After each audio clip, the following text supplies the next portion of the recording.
We strive every day on Idaho Matters to bring you the latest breaking news. Whether it's the newest bill from the Idaho legislature or the latest measles outbreak, we have the story. Listen to Idaho Matters podcast at boisestatepublicradio.org today. It's the Connector, Idaho Daily News from Boise State Public Radio. Good morning. Tuesday, March 25th. I'm Troy Oppie. This morning, Idaho lawmakers will welcome a legal challenge to a bill now headed to the governor's desk that brings the death penalty for certain sex crimes with minors. Opponents say there will be unintended consequences to changes in Idaho's indecent exposure laws. Plus, Idaho's Secretary of State Phil McGrane hits the road as an elections expert. And how could fewer weather balloon flights impact the quality of weather forecasts? Those stories and more this morning on The Connector from Boise State Public Radio News. Changes to Idaho's indecent exposure law are headed to the governor's desk, but as James Dawson reports, the bill could have unintended consequences. The bill from Republican Senator Brian Lenny came at the request of Nampa City Council and other entities after last year's Canyon County Pride event. Our local prosecutors and everybody is asking for this, and again, it's not okay to expose yourself in public. It would outlaw women exposing their breasts, including transgender women and other genitalia. Displaying toys or other products resembling genitalia would also be a misdemeanor. Senate Democratic leader Melissa Wintrow says that clause applies to replicas of scrotums hanging from people's trailer hitches. They call them truck nuts. They're gross, they're offensive, and kids on the road see them. So why wouldn't the police get a call and say, that offends me, pull it off the truck? Because now this bill will allow it. The measure easily passed the Senate and already passed the House last month. James Dawson, Boise State Public Radio News. A bill requiring a potential death penalty for aggravated lewd conduct with a minor under 13 is now headed to the governor's desk. The legislation instructs prosecutors to consider capital punishment for convicted abusers. It lays out a list of aggravating factors, any combination of which could trigger capital punishment. Life in prison at a minimum. For victims aged 13 to 16, the bill sets a minimum sentence of 25 years in prison, with a life sentence possible based on aggravating factors. Similar legislation passed by lawmakers in Louisiana was blocked by the U.S. Supreme Court in 2008. Idaho lawmakers say they expect a legal challenge to this bill, but a better potential outcome with a different Supreme Court. Idaho's embattled public defender office finally has a budget. The Joint Finance and Appropriations Committee yesterday approved an extra $32 million to help the agency hire another 18 attorneys.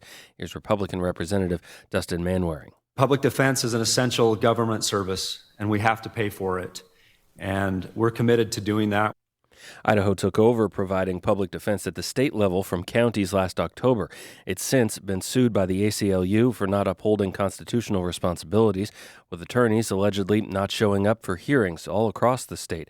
Republican Representative Steve Miller says giving the office more money isn't going to solve those problems. I think our job here is to do the best job we can of providing effective and efficient spending, and I don't believe it has been done. The budget still needs approval from the State House and Senate. Florida Governor Ron DeSantis is on a multi-state tour trying to drum up support for a constitutional amendment that would require the U.S. to balance its budget. DeSantis appeared in Idaho yesterday alongside Idaho Governor Brad Little and Lieutenant Governor Scott Bedke in a media event before heading off to Montana. A constitutional convention could be forced if two-thirds of states call for it, but a change to the Constitution would require a supermajority of Congress to approve and ratification by three-quarters of U.S. states. Idaho House lawmakers earlier this session defeated a resolution calling for a constitutional convention. Idaho's Secretary of State Phil McGrane will be traveling over the next couple of weeks. As our George Prentice reports, McGrane is in Arizona today. It's no secret that McGrane likes to talk about elections. Early voting, same-day registration, election security, the list goes on. And now a growing list of officials from outside of Idaho also want to hear what he has to say. As part of kind of my whirlwind and just sharing our experience with others. And later today, he's on a panel at Arizona State University. Why Arizona? Arizona will be learning from Idaho in terms of how do we get results out so timely, where it takes weeks at times for Arizona to get the results complete. In fact, Maricopa, Arizona's largest county, took 10 days to deliver results last November. Next up on Phil McGrane's election tour, Washington, D.C. I will be testifying in front of the House Admin Subcommittee on Elections. And the focus in D.C., the 2024 election, when Idaho saw a record turnout. It went incredibly smooth. One of the first elections in memory where we didn't have any recounts, and just, great turnout overall. And that trip to D.C., it should happen in the next couple of weeks.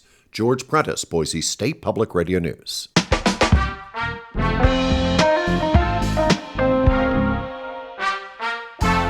Starting today, drivers on Highway 55 will see crews working to install a traffic signal at the highway's busy intersection with the Banks-Loman Road.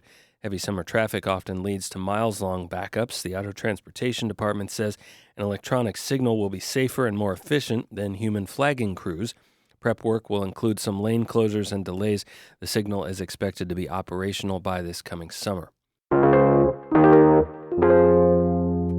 The National Weather Service has reduced balloon flights in some parts of the Rockies by half. The Mountain West News Bureau's Hannah Merzbach reports meteorologists are sounding alarms. Colorado and Wyoming's only balloon flights have been reduced from twice a day to once, according to the service.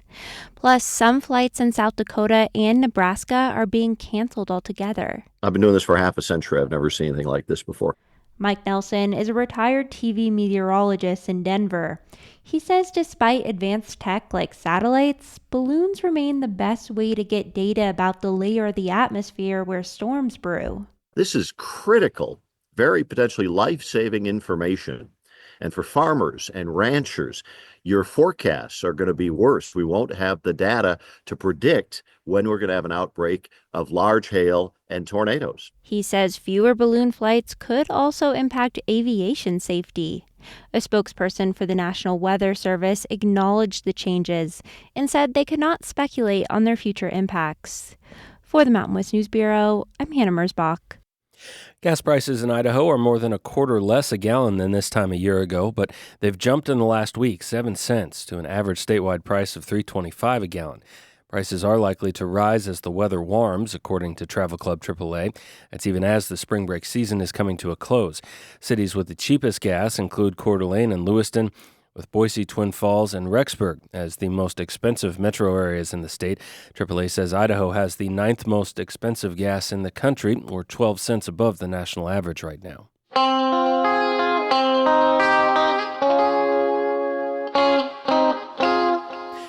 College of Idaho men's basketball team raced to a 20-3 lead in the NAIA National Semifinals yesterday and never looked back, eliminating Arizona Christian 72-45. The Yotes advanced to the title game for the second time in 3 years under head coach Colby Blaine. They won the NAIA title in 2023. The Yotes will face Oklahoma Wesleyan tonight at 6 p.m. Mountain in the championship. Catch the broadcast on NAIAnetwork.com. The National Weather Service forecast for today is a very pleasant one. We are well above average for this time of year with highs in the mid-70s for Boise.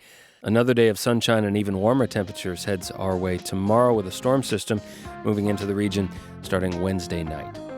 That's the Connector for this Tuesday, March 25th. I'm Troy Oppie. Our digital strategy manager is Lacey Daly. Our news director is Sasha Woodruff.